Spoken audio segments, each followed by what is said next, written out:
Hello, everyone. Welcome to the Plein Air Easton Podcast, live from the headquarters of Plein Air Easton 2023. My name is Tim Wigan, and I'm here with... Marie Nuthall. That's it, Marie Nuthall.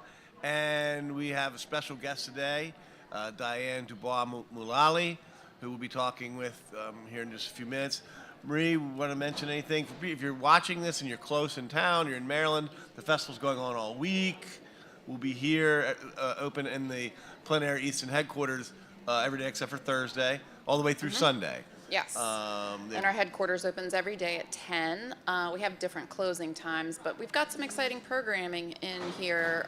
In addition to the podcast, we still have some more demos scheduled Tuesday, scheduled Wednesday, and then local color demos take over. They'll Take still be over going on on the week. Thursday. So if you're coming in, and these demos, again, these are they're typically not free in the capitalistic America. yeah, exactly. People do pay a lot of money to get some professional input and just to spend some time with a professional artist and see how they work. Right. We've had Kurt and Kurt Larson and John Brandon Sills so far. So please check those out. All that information is available at pleinairEaston.com. And the festival's going on. Quick draws Saturday. You'll find a lot of good stuff. If you're into painting, if you think you're into painting, definitely check this festival out if you're close. And if not, keep watching online, and we'll try to keep you up to date with everything that's happening if you love the arts, because there's a lot of great painting, a lot of great awards coming up later on in the week. And one more plug for Pat McDaniel and JFM Frames here. Oh, that's right. In the headquarters space. So great wholesale frames for you to stock up your inventory and frame your own The art. best frames in the world. That's exactly JFM right. Frames have been around for 300 years doing frames. Wow. That's Family-owned business. That's awesome. And they're here at Plein Air Easton. So, anyway, Diane, we're sorry I had to get that out of the way. But That's fine. welcome to the podcast. You might want to get a little closer to your mic just a little bit. Thank you. You can scoot your chair, There you too, go. if you like. Yeah, especially she's soft-spoken. Yeah, she has a very clear, beautiful voice, as you'll find out here coming up thank once you. we ask her a question. Diane, I was reading part of your bio, and you saw Easton and decided that you had to become a painter. You came to the Eastern Shore and decided you had to be a painter. Right. I came to the Eastern Shore with my husband for completely not art reasons. And once I was here, I went to Tyler School of Art, Temple University. I was drawing ever since I was a tiny little kid, as far back as I can remember. But it kind of went by the wayside, and life came in and took over, and I didn't have time, and I didn't think about it that much, although I was a graphic designer in New York City for a while. And then I got into the antiques business, and then just life took me away from art. And when I moved here, I just felt this welling up of need to represent this landscape in oil. How did that happen? What do you mean? Well, in driving around the region, we bought a house in Caroline County, and we had to go over the Dover Bridge every day to get there, and I was so awed by crossing that bridge and seeing the marshes and seeing the sky, and I said, oh my God, I feel like I have to paint this. And then I started seeing art around town in the shop windows, and I said, this is a place for art, and I really need to paint. So That's a cool story. It's a Yeah. really cool story. yeah. Inspired by the landscape. Yeah, I mean, it's a pretty unique story. I know. Because you had dabbled in it, and we're like, I'm going to get the antiques and that sort of thing. So that's actually really interesting. You also mentioned Joe Mayer in your. I'm sure you probably have a story about Joe Mayer, who was at that. When did you move here? I moved here in fall of 2002. 2002. Okay, Uh-huh. right. And yeah, Joe was still he was He was here for quite a few years. right. Still. Probably 5 years after that, or something Probably like that. something like that, yeah. Yeah. And the other artists in town that like sort of you had to. Did you just start painting, or did you sought out people around the area? I asked my husband for an oil painting kit for Christmas that year, and then I looked at it, gave it the side eye for a few months because I was terrified. I mean, I wanted to do it so badly, and I was so scared of it. Can you talk about that a little bit? What do you mean you were scared? How were you scared? I had a fear. I guess it was fear of failure. I was afraid that the thing I wanted to do the most wasn't going to go well. And finally, one night, like late February night, I opened it and I looked at it and read a little brochure and said, well, maybe I can do this. And so I did a painting. I did an 8x10 painting, and I said, oh my goodness, I can do this. So Do you still have that painting? I do, yeah. Yeah. And then I painted another one and another one. I was just in the laundry room on a card table. I didn't have an easel or anything, and I was just painting from photographs late at night. And then I found out about Friday Morning Artists. That was Joe. Yeah, that was Joe Mayer's group, and they met at the former Coffee East. Yep. And I called. There was a sign and a number to call if you were interested in the group, and I called and spoke to Ann, Joe's wife, and I went and. Well, Joe had to get you psyched up. He did, and I took some photocopies of paintings I did to show them that I could do something, and he really inspired me, and the other artists who were in the group were very welcoming and very kind, and It was a cool group. It was a tough group to get together, but he worked that out really well. Yeah, well, it was 8:30 in the morning, and I am not a morning person, so that was really like a big reach for me to make myself go do that. Right. And, which is funny because as a plein air painter, I am not a morning person.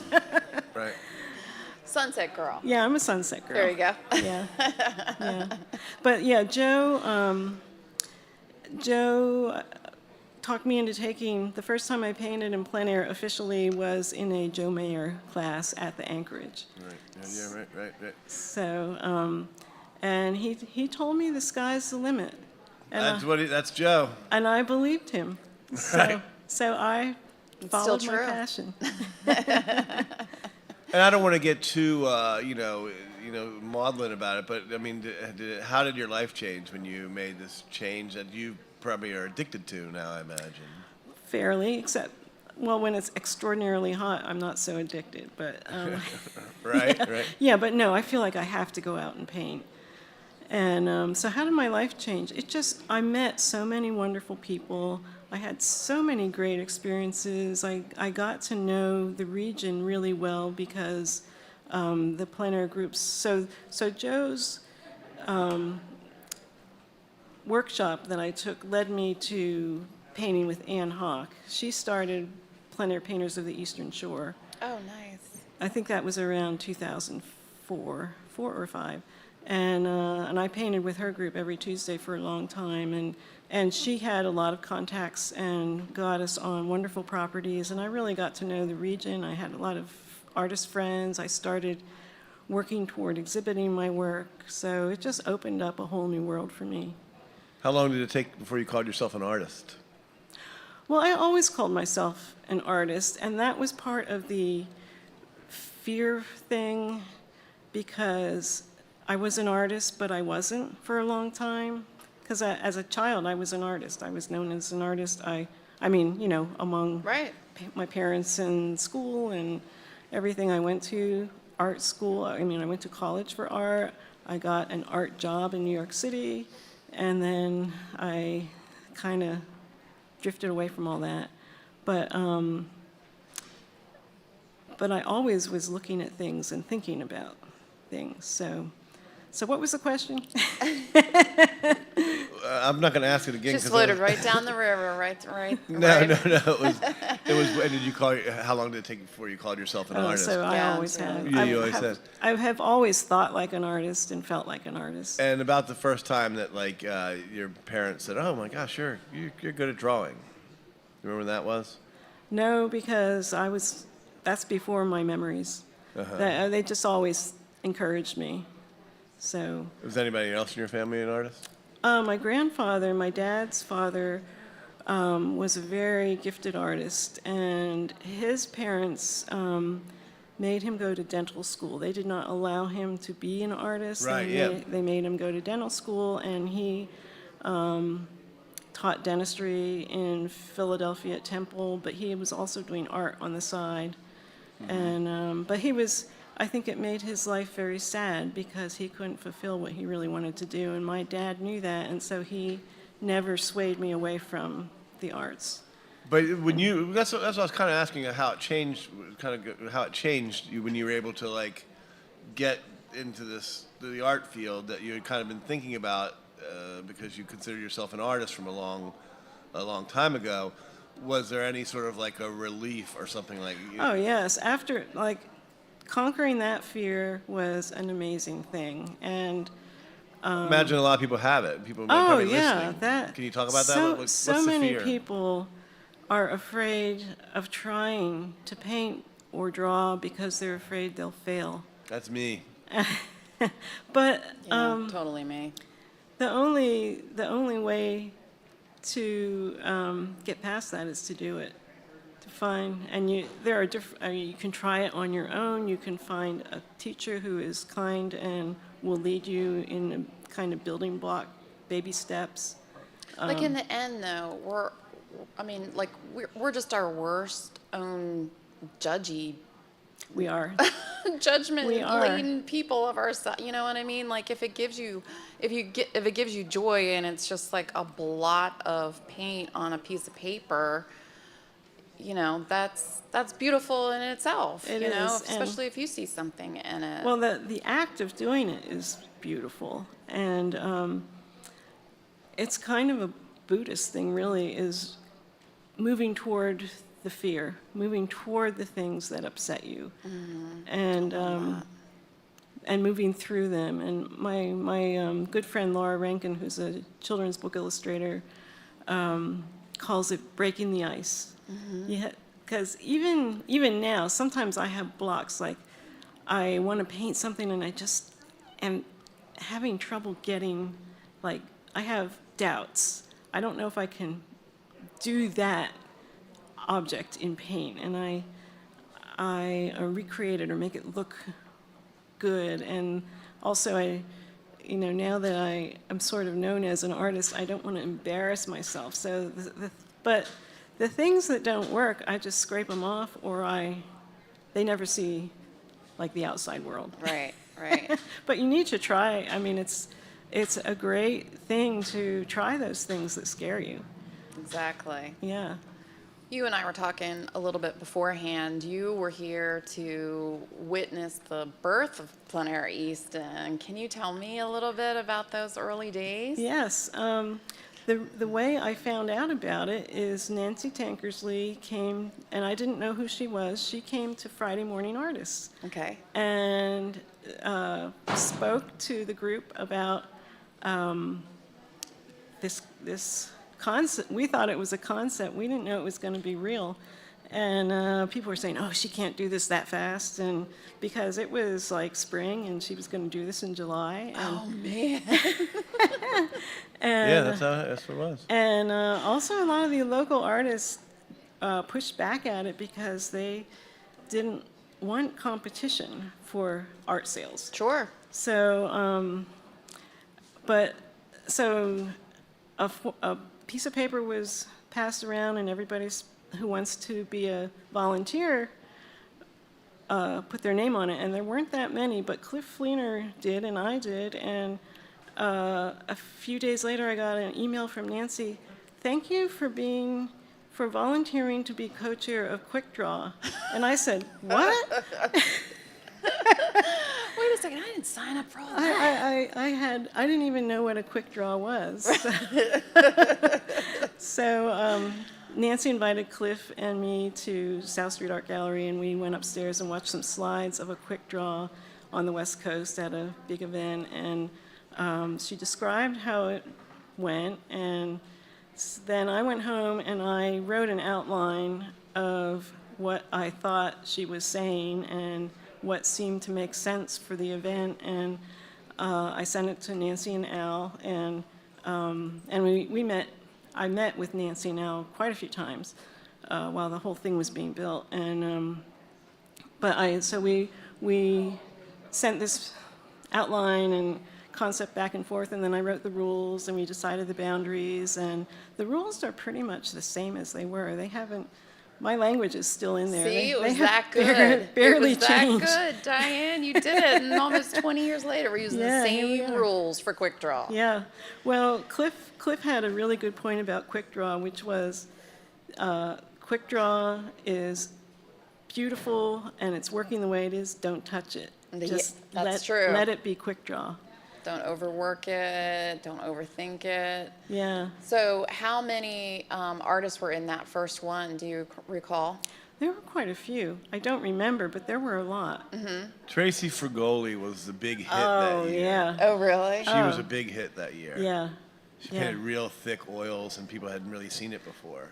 Yeah, and really great use of color. Yeah. And for the quick draw, she painted a cat in an antique shop window, a live cat that was sleeping in the window. Oh my God. And my husband was there, and he said, "You have to see this painting. You have to see this painting." And she was one of the prize winners that year. Yeah, she was. It was an interesting time because I remember the quick draw. The judging was in the gardens at the Yes, Historical Society. Yeah. You had to bring your paintings back to there. I Oh, painted cool. in that one. Did you? Did Of you? course you Yeah, did. yeah. You haven't missed one, have you? I painted the worst That's painting right. ever. It was terrible. I mean, I wish I could get good at painting because what you speak of is very, it's true. It's like you are your worst critic, and I just cannot get. You have I to can only do a 3D box. get beyond that mental block. That's the whole thing. Yeah, and learn how to paint shadows and Don't dimension try, and that just kind of stuff. do. And then we'll talk about one more thing on your website. I noticed it's really interesting, and it seems to have done very, very well for you. Is these 25 days till Christmas 25 Days of Minis. of minis? Is an online It's event. excellent. Oh, thank you. They're awesome paintings, and they're 6x6 or 4x3s. Yeah, that's right. Most of them are 6x6, a few 4x3s. I do And a lot of them, I mean, most of them are sold. yes, yeah. It's a very successful event for me. And it's, Is that your event? No, it's run and organized by Teresa Haag in Phoenixville, Pennsylvania, HAAG. Oh, great. And I found out about it through an artist named Amy Iverson, who was in a Carol Marine workshop I took through Easton Studio and School, Nancy's and Louis Escobedo's workshop business. Yeah, nice. So I saw that Amy was in it a few years ago, and I thought it was a wonderful event, so I applied and got in, and I'm in it this year. It'll be my 5th year. Yeah. So Do it's they sell them all? Is it 25? Is it 25 days at Christmas? It felt like a holiday thing. Is it a holiday thing? well, it's at the holiday time, and Okay. a lot of people buy the paintings for gifts. That's what I was but- going to say. It's a great idea. Yeah. If you're looking at, you go to Diane DuBois Mullaly's Diane's page online and look at I think there's maybe 5 or 6 that are left. One's even on hold, I think. But that was like, if you want to get something pretty special who digs art or who you think like needs to improve the decor in their house or something like that, it's a really affordable paintings. I mean, they're $350, $450 or something like that, and they're beautiful. They're just wonderful. So Thank you. we're going to take a quick break right here. We are come back with Diane DuBois Mullaly at Plein Air Easton 2023. Marie, we'll just take a break and we'll be right back. Okay, sounds great. Great.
Hello, everyone. Welcome back to the Plein Air Easton Podcast. I'm Tim Wagon with Marie Nuttall, and we're here today with Monday, what's the 17th today? Diane. It is. Artist, painter, Diane DuBois Mullaly. This is the second segment here. We're at the Plein Air Easton headquarters. Again, if you are nearby, listening in Maryland, anywhere close on the Eastern Shore, please come down this week. We will be here through Sunday, and there's hundreds and hundreds of paintings to look at over the course of the week. There's a collector's party on Friday night, quick draw on Saturday, and small painting Sunday with the judges talk coming up. Yeah. So, but we're in the headquarters, and there's probably There's 150 paintings here now. At least that. And as exciting as the weekend is, if you have time, like pop in here because there's a beautiful exhibit going on right here in the beginning of the week. And if you haven't done it before, it's a lot more. I'll just say it's a lot cooler than you think, or you might envision a painting festival. I can't say the vibe around the place, the vibe at the events is just a really positive one. And yes, it's artistic, but just of a high caliber. So if you're on the fence, I've never been to that before, come check it out. If you need some positivity in your life, right here in Easton, fill up your tank. Yeah, Marie will be here to give you all the positivity when you come in the door. Right when he says hi the whole time. So it's Plein Air Easton will be here till Sunday. Is it the 22nd, I think, or 23rd? 23rd is our final day. So, Diane, we're back. I'm going to start off with a couple topics we want to cover, but I'll just ask you straight. We do have audience questions, too, which we'll get to in a second.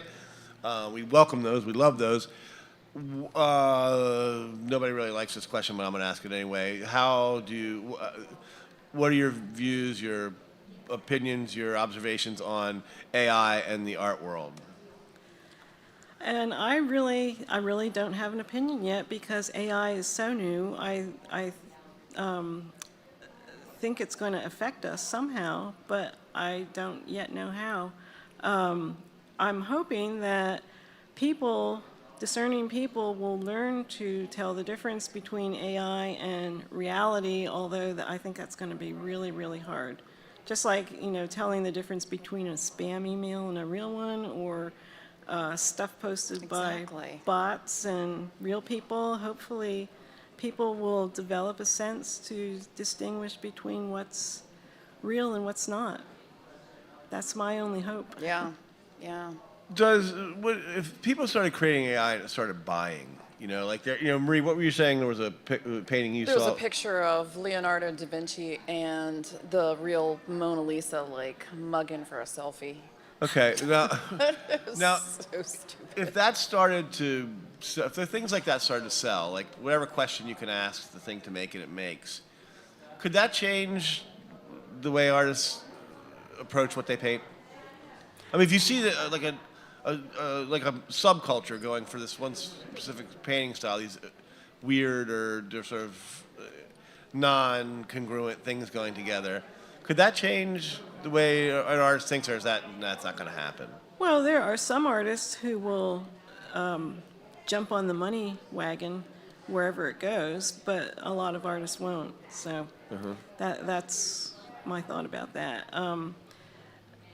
Just like with non-fungible tokens, that kind of got real big and crashed. So, some artists were on that bandwagon and some weren't. And I like the process of creating art and seeing real art. So that's where I am, and hopefully that's where I'll stay. Exactly. And I think the notion that you follow people, that you have a following of people, collectors that collect your work and everything, I know, because I know the artist, all the competition artists over the years that I've been organizing, I'm always on the lookout for their, for those names when I go out. So, that kind of is my discerning eye, because I'm looking for familiar names, and sometimes if you have to look somebody up, or then it's hard to tell if it's fabricated. Yeah, so it's possible that a collector base will become much more important than it is now. Exactly. Yeah. That's what I'm Have you ever been anywhere and somebody said, "Oh my, you're Diane DuBois Mullaly. I love this paint." You didn't expect? You had that thing happen? Yes. A lot? Yeah. Nice. she's got fangirls. Yeah, And that's great. people, sometimes when I'm at an event, people find me and tell me that they own a piece of my work and they love it so much, and it's so nice. I mean, that is just so. Isn't that so great? It is. It's just so nice to meet them and to share their joy, and it's wonderful. Yeah, nice surprise. Okay, we're going to take our first audience question of 2023 right now. So, ma'am, what's your name and where are you from? Kathy Stranahan. She's from Easton. Okay, thank you very much. Oh, what's your question, Kathy? My question is, when you first started painting, did you go by sketches that you did or by photography that you did of the area, or has it always been just plein air? So the question is when Diane first started painting, did she go off of sketches or photos that she did, or did she just was it just plein air? That's what the words were. Okay, so that's a good question. When I first started painting, when I came back, let's call it coming back to painting. When I came back to painting in 2003, I had been taking photos of the Eastern Shore, and I did paintings of them. So I didn't start painting in plein air for at least another year. I took a workshop with Joe Mayer. So, and then I did both. So, but I find that plein air painting helps you, like the more you do it, the more you understand light and how it affects everything, and how to create the look of atmosphere and distance, and what a cloudy day looks and what a sunny day looks like. And even if I'm painting from a photograph, I can incorporate all that knowledge, and it's almost like intuitive at this point. Make sure my light source is right, and the color is saying what kind of day it is. So plein air painting really informs all of my art. Diane, do you do long studies? Like, will you go revisit a favorite spot, like, over a succession of days around the same time, or are you like, nope, this is all going to be wrapped up here? I like alla prima, so that means all at once, basically. Okay. I like to paint the whole painting in one sitting, although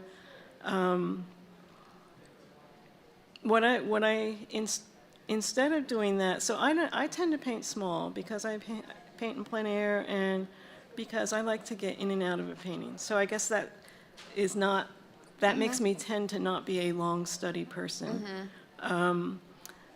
What I do is I like to go back to the same place again and again, because there are certain, like at Wade's Point Inn, looking out from their back lawn, there is a certain point of land and the way the trees are, and then there are several points behind that.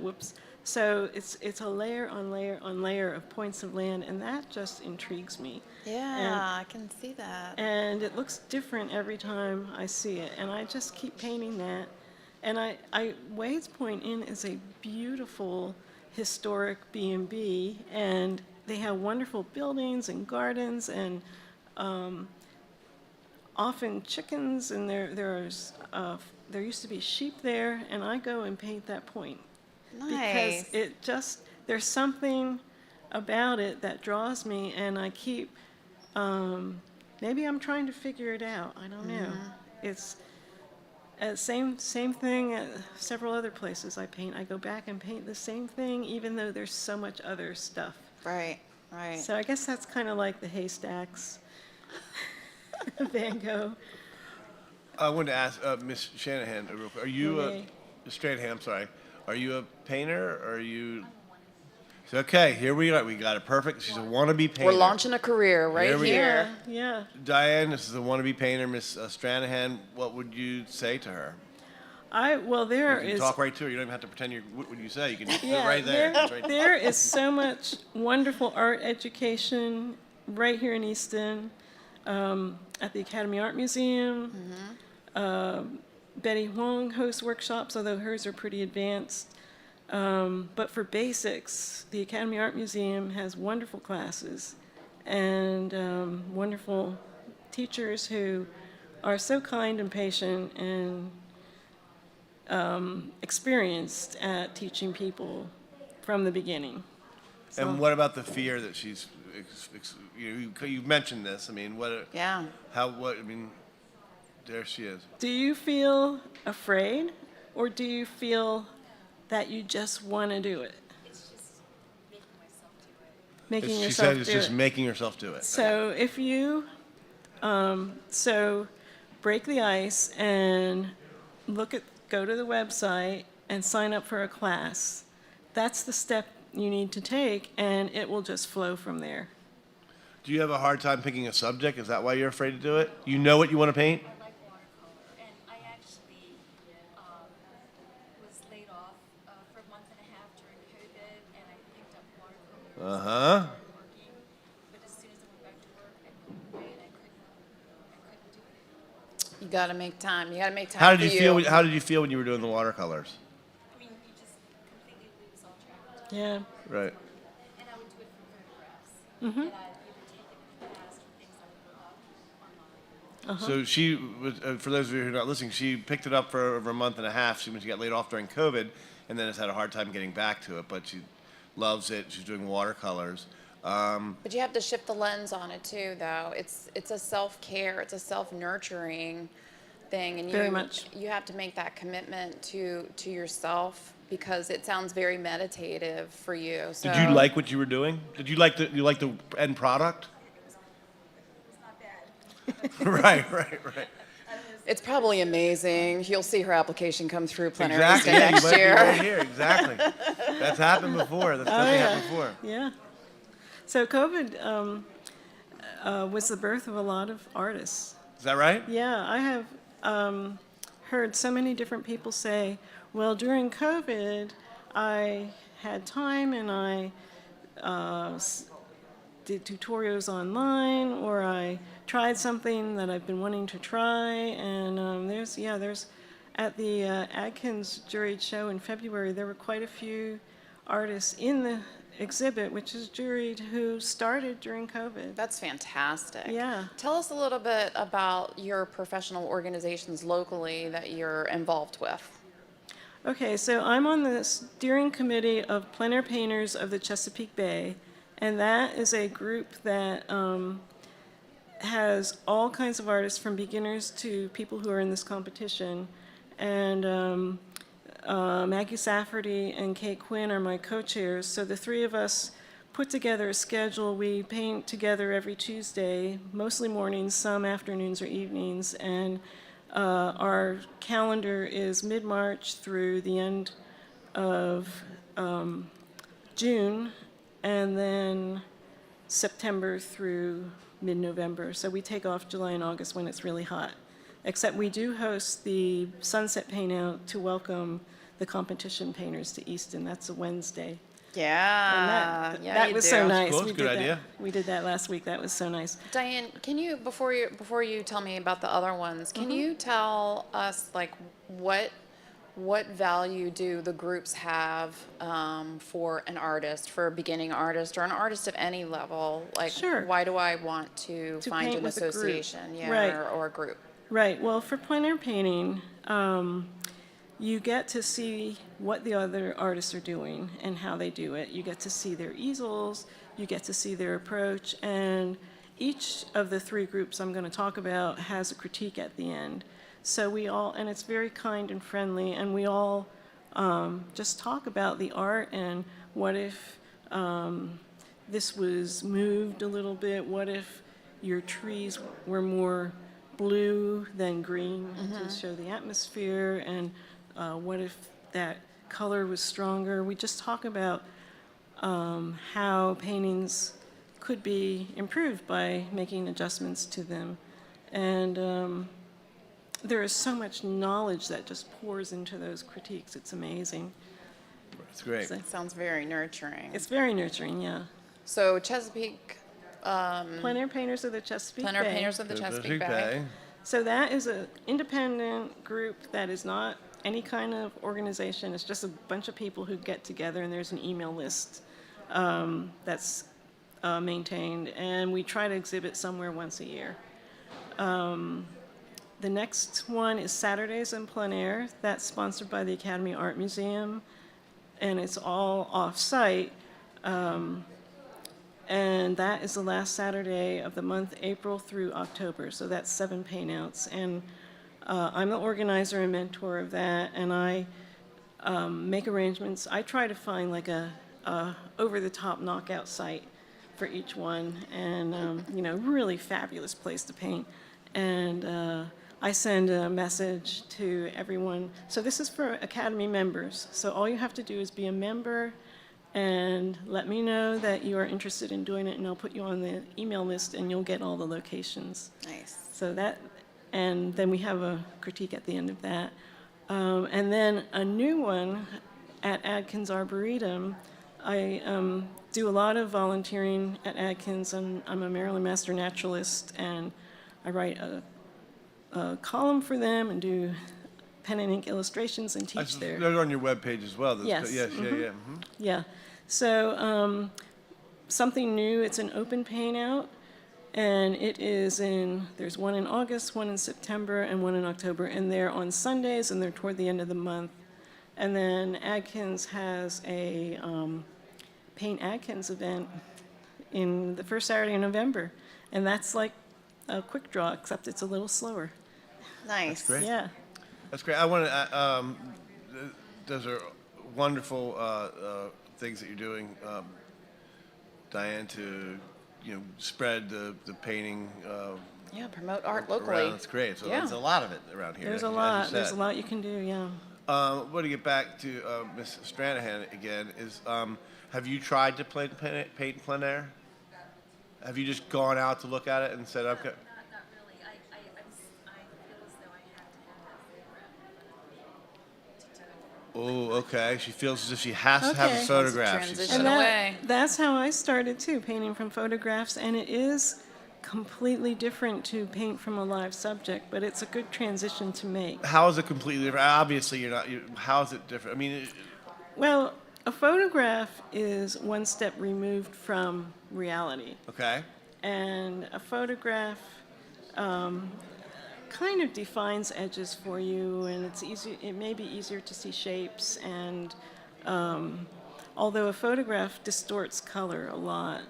So in a photograph, the darks tend to get darker and the lights tend to get lighter, and you don't see all the beautiful colors vibrating in the shadows. So paintings from photographs can look very flat if you don't That's know. exactly the adjective I was thinking of. Yeah, Every single yeah. time I'm just blown away by like a sky or something, and then take a picture, and I'm like, oh, that looks Yeah, it really, nothing like what really I see. washes it out. Yeah, yeah. Photographs cannot capture.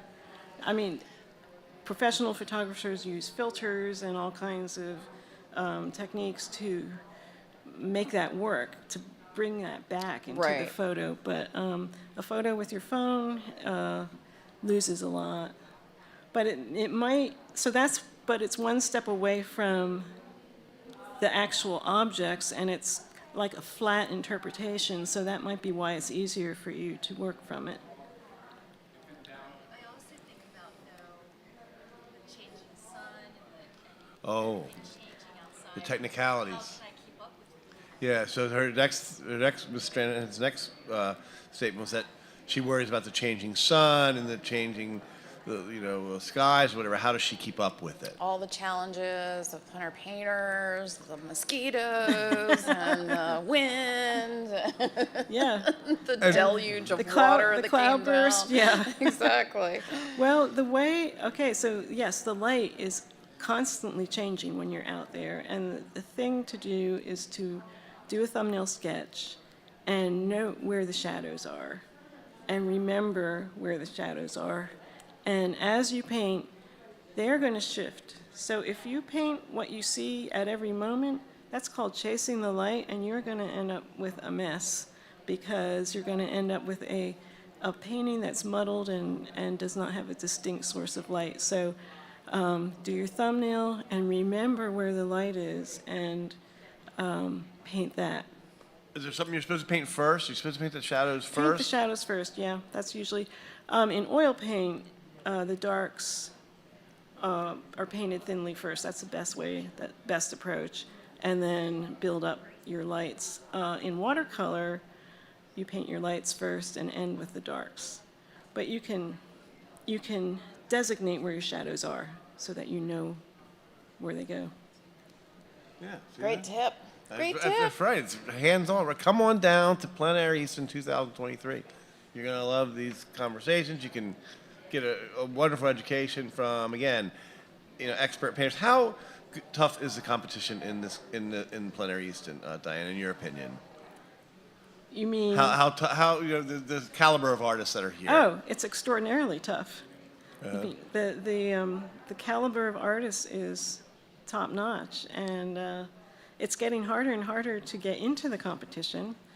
And that's why you have so many alumni who keep trying and who have been there and keep trying. And but it's wonderful to have new people come in too. So yeah, it's I think some of the top artists in the country are in Plein Air Easton, definitely, and have been over the years. Right. You ready, Marie, for a little rapid fire here? Sure. Mick, is the technical crew ready for rapid fire in the back here? Okay. Here we go. Rapid fire questions. All right. First thing that comes to your mind. First concert live that you ever attended. Oh wow. We're a music venue. You got to ask this question. Yeah, we're all music all the time. Probably the Civic Center in Philadelphia. Who was it? Who was it? I was in college. Genesis. Oh, hey, good one. Yeah, That's yeah. a really good one. Jenna, we haven't had that one. That's a good one. Yeah, Genesis. Okay, so you sort of answered this a little bit in our preliminary chat, but explorer or homebody? Oh, I am a homebody. Okay. Yeah. Have you always been a homebody?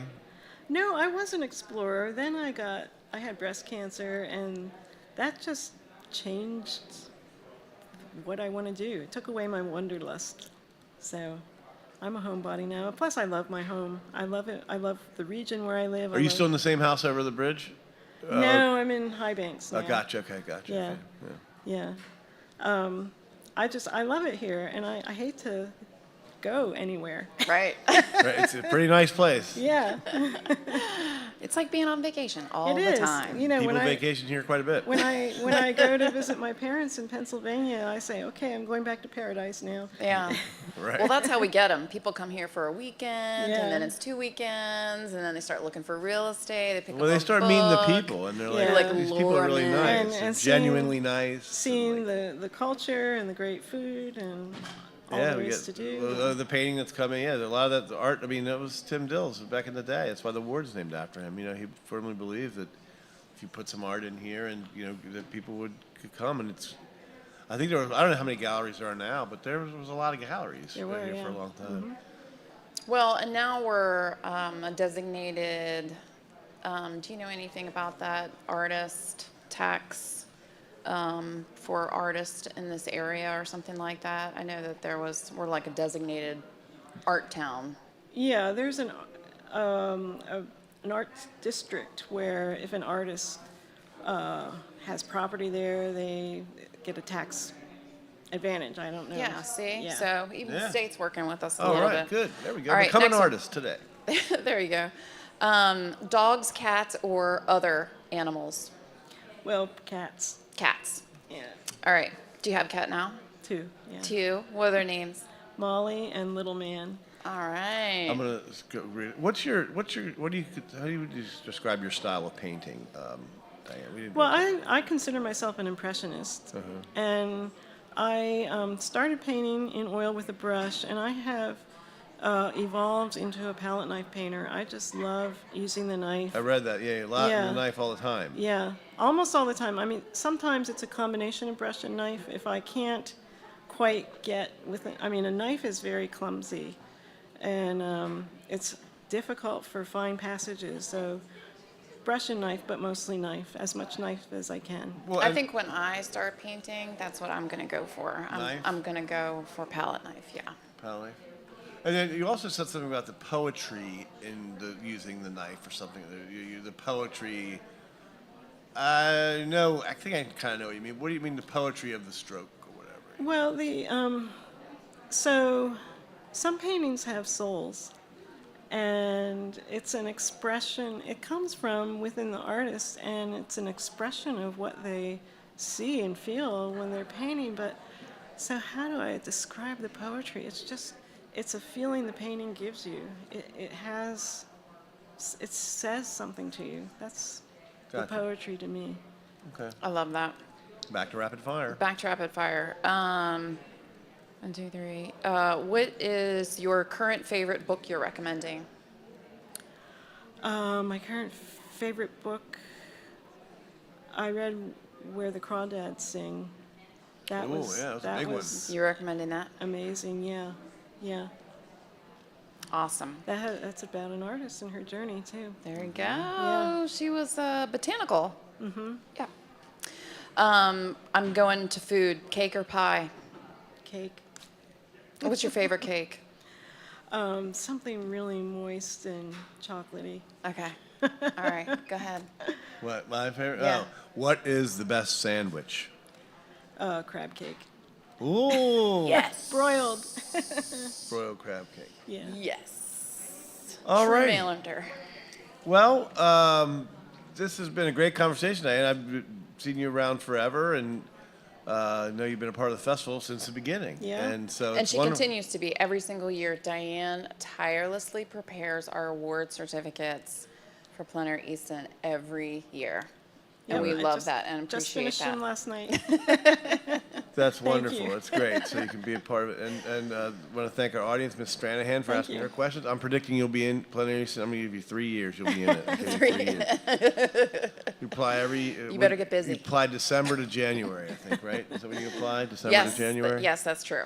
But Diane, it's been great. Please, is you. it Diane DuBois Mullaly.com? Is that it? Yeah. Wonderful artwork. Great style, great colors, awesome Yeah, check out use those of 25 minis. the 25 minis are really, really cool to look at. But it's a great use. I don't know. Your pinks and your yellows, like you do a really nice job with those. Thank you. You know, that's my sort of layman's impression of just perusing your website. And don't forget, I guess the Atkins Arboretum paint out's coming up at some point. All that stuff's online. It's all there. Marie, do you want to go over your card here real quick for the rest of the festival? I do. So Tuesday the 18th, starting at 1 p.m., we have John Caggiano for a podcast, Plein Air Easton alumni artist, who is right now down in Tillman doing a demo. Did he get people? Yeah, good. Yeah, Good, we good. did. We got a good number of signups. Awesome, wonderful. Yeah, Take advantage and of those demos. exactly. And then he'll be here in Easton tomorrow, directly following that podcast. He'll do a demo at 2:30. And then tomorrow evening, we've got that fun Paint In. in. There we go. Yeah, 4:30 p.m. We're gonna have. We're inviting anybody, sketchbook, paint. Bring your watercolors, and we're gonna have live models costumed Oh, from wow. Midsummer Night's Dream. So they'll be posing for. And there'll be cocktails and refreshments if you'd like to just hang and watch or be a Yeah, part or of it play too. some So it's a new music. event for us this year. We're gonna Yeah, try we're it just this year gonna for the hang first time. out. Let's kind of hang out among all the art. And where is that occurring? And Right that'll be here. right at Yeah, headquarters. right here on the stage. And then Wednesday, we have a demo with last year's grand prize winner, Charlie Hunter, Great. at 10:30. And he's going to give his reasonably fine art talk, which if you follow Charlie Hunter is always entertaining. Very yeah. entertaining.